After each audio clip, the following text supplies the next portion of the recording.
दोस्तों last episode में हमने देखा था कि एक दूत सम्राट के पास आता है जो कि गॉड का एक ऑफर लेकर के आया था, लेकिन सम्राट उसे ठुकरा देता है। इसके बाद में युद्ध छिड़ जाता है जिसमें 6 स्ट्रॉन्गेस्ट टियान यूनिट्स उस पर अटैक करती हैं, लेकिन सम्राट उन सबका डट करके सामना करता है। ये देख करके उसका बेटा वो किंग बहुत ही ज्यादा गुस्सा करता है कि उसके फादर गॉड के अगेंस्ट क्यों गए। तो दोस्तों देखेंगे आज के एक्सप्लेनेशंस में क्या होता है, तो चलिए स्टार्ट करते हैं। दाजी वो गैंग को बताती है कि 600 साल पहले जब चैंग ने जिया राज्य पर हमला किया, वो इमोर्टल फिनिक्स के पास आया जो कि घायल और मरने के करीब था। उसने उसे सॉरी बोल करके उसे बचाने का डिसाइड किया और अपनी सोल उसके साथ में शेयर कर उसे बचा लिया, और इसके बाद में वो जीवन मृत्यु के दोस्त बन गए और उसकी मदद से चैंग ने जिया को हरा करके ये राज्य स्थापित किया।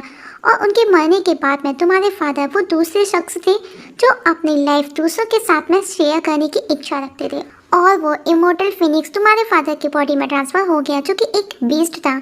वही सम्राट उस कोई टियान को हरा देता है और अब सब समझ जाते हैं कि उसके अंदर कोई डिवाइन पावर है, और अब मिसम्मा जियो को मारने उसके पास आता है और सबको लगता है कि किंग ऑफ शांग कोई मॉन्स्टर है। सम्राट को लड़ता देख दूत भी हैरान था, और अब सम्राट भी बहुत गुस्से में था और वो टियान को खत्म करने की कसम खाता है, और उसके एक एक बार से सब कुछ डिस्ट्रॉय हो रहा था। और अब ताइजी और जुई दोनों मिलकर के अपने साथियों का साथ देने आते हैं। उन्हें यकीन ही नहीं होता कि एक इंसान क्या क्या कर सकता है। जुई ताइजी को दिमाग से लड़ने की सलाह देता है। वहीं सम्राट के भाई पर भी एक वाइल्ड वल्फ अपने असली रूप में आकर जीव पर अटैक करता है और जीव एक एक कर सभी वल्फ्स को मारता है। और अब 3 मेजर गॉड सम्राट के सामने खड़े थे उससे लड़ने, ताइजी, जुई और कुई। वहीं जीव को बिना तलवार के लड़ता देख वाइल्ड वल्फ्स को मरता देख मिसम्मा भी हैरान था, और आखिर में वो उसे हरा देता है, पर वो वापस उठ करके खड़ा हो जाता है और जीव से बदला लेने लगता है। और अब व्हाइट ड्रैगन की दहाड़ से ऐसा लगता है मानो कोई भूकंप आने वाला हो। इवन धरती भी जोर जोर से हिलने लगती है और खुद टियान नीचे आता है। वहाँ सब कुछ ग्रे हो जाता है, किसी को कुछ भी क्लियर नजर नहीं आता, जिसमें लोगों को सांस लेना मुश्किल हो रहा था। लोग तड़प तड़प के मर रहे थे। टियान की वजह से मोनोक्रॉम डिवाइन पावर फैल चुकी थी जिसे बर्दाश्त करना हर किसी के बस का नहीं था। और अब टियान सम्राट के सामने था। वो उसे पूछता है तुमने बगावत क्यों की, जबकि तुमको हर नियम कानून पता था। शायद तुम भूल रहे हो तुम जैसे बंदरों को मैंने बनाया है। सम्राट बोलता है हमारी जिंदगी तुम्हारे नियम और कानून के बिना अच्छी है, और तुम भूल रहे हो हम बंदा नहीं इंसान हैं। और उस पर वो तलवार पॉइंट कर देता है। ये देख उसके साथी शॉक्ड हो जाते हैं, और अब टियान उसे उठा करके दूर फेंक देता है और उसकी फीडर्स एक एक करके टूटने लगते हैं और उसे मारने लगता है, और कहता है गॉड और मंकी के बीच में बहुत बड़ा डिफरेंस है, और अगर आज मैं तुम्हें मार दूंगा ये भी सच हो जाएगा। और वहाँ खड़े सब सम्राट को मरता देख बहुत दुखी थे। वो गैंग भी रो रहा होता है। तब एक सिपाही सम्राट को बचाने की बहुत कोशिश करता है। उसे देख करके बाकी के सोल्जर्स भी शर्म से अपना सर नीचे झुका लेते हैं। हालांकि सबको पता था सच की क्या होना है। टियान को कोई नहीं रोक सकता, पर फिर भी वो सोल्जर हार नहीं मानता। इवन उसकी हड्डियां तक दिखाई देने लगती हैं। ये देख करके बाकी के सोल्जर्स का आत्मसम्मान जाग जाता है और वो आगे आकर के उसकी हेल्प करना चाहते हैं, लेकिन तभी जियो सबको रोक देता है कि ये एक सुसाइड करने जैसा होगा, और जियो खुद बचाने जाता है। पर टियान उसकी तलवार को ही चकनाचूर कर देता है और कहता है बंदर हमेशा एक बंदर ही रहेगा, और दोनों भाइयों को वो दूर उठा करके फेंक देता है, जिसमें दोनों की हालत खराब हो चुकी थी। दोनों बुरी तरह से घायल थे, और अब किसी तरह सम्राट उठ करके खड़ा होता है। और अब सम्राट को लगने लगा कि वो मरने वाला है। उसे अपने सब याद आते हैं, पर उसने ये खुद चूज किया था। उसे अपने किए पर कोई पछतावा नहीं था, और उसे उस समय का याद आता है जब उसने गॉड के अगेंस्ट जाने की कसम खाई, और जियो ने भी उसका साथ देने को कहा। और कुछ दिनों बाद में उसकी शादी डाजी से हो गई और वुकेंग का जन्म हुआ, और डाजी ने उसके जन्म के समय ही उसका भविष्य देख लिया कि जल्द ही गॉड के अगेंस्ट वार होगा जिस पर सम्राट मारा जाएगा। और सम्राट ने उसी समय डाजी से प्रॉमिस लिया कि वो कभी भी अपनी डिवाइन पावर का यूज नहीं करेगी। जो भी होगा वो मेरा भविष्य होगा, वो उसे अपने हाल पर छोड़ देगी। और अब सम्राट वापस से टियान से फाइट करता है, और उसके पंख पहले से कई गुना ज्यादा बड़े हो गए थे। बाकी की टियान यूनिट्स भी ये देख करके हैरान थी। वहीं डाजी और वुगेंग भी बहुत दुखी थे अपने सम्राट को इस कंडीशन में देख करके। सम्राट भी हार नहीं मानता, हर बार टियान को बराबरी की टक्कर दे रहा था, पर सम्राट देखता है कि उसकी लड़ाई से उसी की जनता को परेशानी हो रही होती है। तो अब सम्राट हवा में जाकर के फाइट करता है और फाइट के दौरान टियान की फिंगर जरा सी कट हो जाती है जिसमें से थोड़ा सा ब्लड निकलता है। उसे देख करके उसे बहुत गुस्सा आता है क्योंकि हजारों साल में किसी ने ऐसा नहीं किया और अब वो पूरी पावर के साथ में उसे मारता और उसके फीडर्स तक उखाड़ देता है। डाजी वो गैंग भी ये देख करके रो रहे होते हैं और अब सम्राट जमीन पर आकर के गिरता है और जोरदार धमाका होता है जिससे जमीन में बहुत बड़ा गड्ढा हो जाता है। पर सम्राट अभी भी जिंदा था, उसकी सांसें चल रही थी। ये देख करके टियान उसे अपने ड्रैगन से जकड़ने लगता है।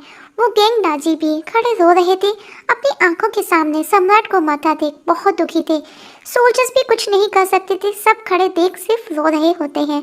हर किसी की आंखों में आंसू थे, पर सब मजबूर बेबस थे और आखिर में टियान सम्राट को जान से मार देता है। कोई कहता है उसकी स्ट्रेंथ वाकई इम्प्रेसिव थी, हमारी सोच से कहीं ज़्यादा।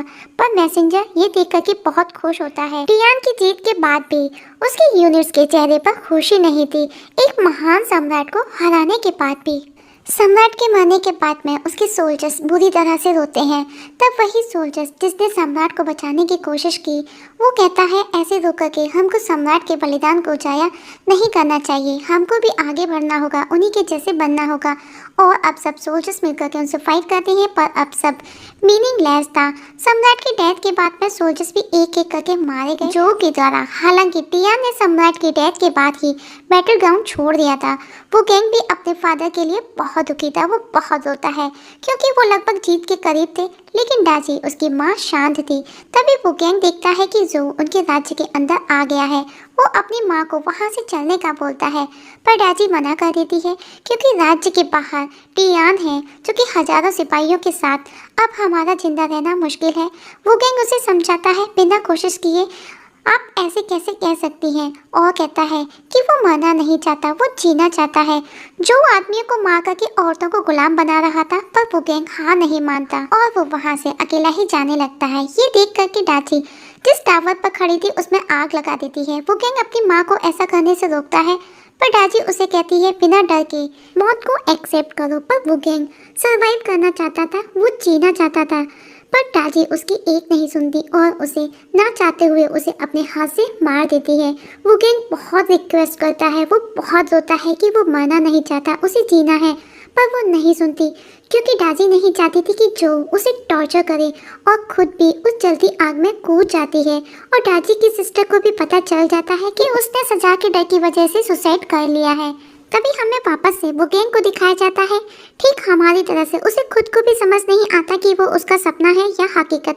उसकी माँ ने उसे चाकू से मारा लेकिन उसकी बॉडी पर एक भी घाव नहीं था और अब वो छिप कर के देखता है कि जो के सिपाही लूटमार कर रहे थे और कहता है मैं उनके लिए मर चुका हूँ और अगर मैं पकड़ा गया तो तभी वहाँ उसके पास से कुछ सिपाही गुजरते हैं। वो छिपने की कोशिश करता है, वो सोच में पड़ जाता है कि उनको वो क्यों नहीं दिखा और अब वो बाहर जाकर के देखता है कि एक सिपाही एक लेडी को टॉर्चर कर रहा है। वो उसे रोकने की कोशिश करता है पर वो उसे टच भी नहीं कर पाता और वो समझ जाता है कि वो मर चुका है, ये सब सिर्फ सपना है। तब डाची की सोल वहाँ आती है और उसे कहती है हाँ बस तुमको अभी तक यकीन नहीं हुआ, पर अभी तक उसका ह्यूमन वर्ल्ड से कनेक्शन कट नहीं हुआ था, मतलब वो अभी भी वापस जिंदा हो सकता था। और ये सब डाची ने अपनी डिवाइन पावर से किया था और अपनी डिवाइन पावर को छोड़ते ही डाची भी मर जाएगी। और ऐसा ही होता है, जैसे ही वो अपनी डिवाइन पावर वो गैंग की बॉडी में छोड़ करके चली जाती है और अब वो गैंग को जितना जल्दी हो ऐसी बॉडी की तलाश थी जो कि ठीक उसी समय मरी हो जब वो मरा था। और जब वो उसके आसपास होगा उसे उसका एहसास भी खुद होने लगेगा और टावर के गिरने से पहले और सूरज के निकलने से पहले उसे एक डेड बॉडी को ढूंढना था। इसीलिए वो गैंग बॉडी तलाश में लग जाता है और काफ़ी तलाश करने के बाद में उसे एक बॉडी मिलती है, पर वो ओल्ड पर्सन की थी, उसे कम एज की चाहिए थी। लेकिन आखिर में उसे एक ऐसी बॉडी कुएं में आधी गिरी हुई नजर आ जाती है और सूरज भी निकलने वाला था और सूरज की रोशनी में वो गैंग की बॉडी भी एब्जॉर्ब होने लगती है और वो गैंग अपनी माँ के सेक्रीफाइस को बर्बाद नहीं कर सकता था और वो कुएं में उस बॉडी पर कूद जाता है और सूरज भी निकल आया था और वो कुएं वाली बॉडी जिंदा हो जाती है। वो गैंग अपनी शक्ल को देख करके चौंक जाता है क्योंकि उसी के किसी नौकर की बॉडी थी जिसे उसने बुरी तरह से कभी हिट किया था, जिसकी चोट के निशान अभी भी उसके फेस पर थे। इवन उसने उसकी एक आंख भी फोड़ दी थी और तभी एक लड़की उसका हाथ पकड़ करके वहां से बचा करके ले जाती है और वो उससे उसका नाम पूछता है।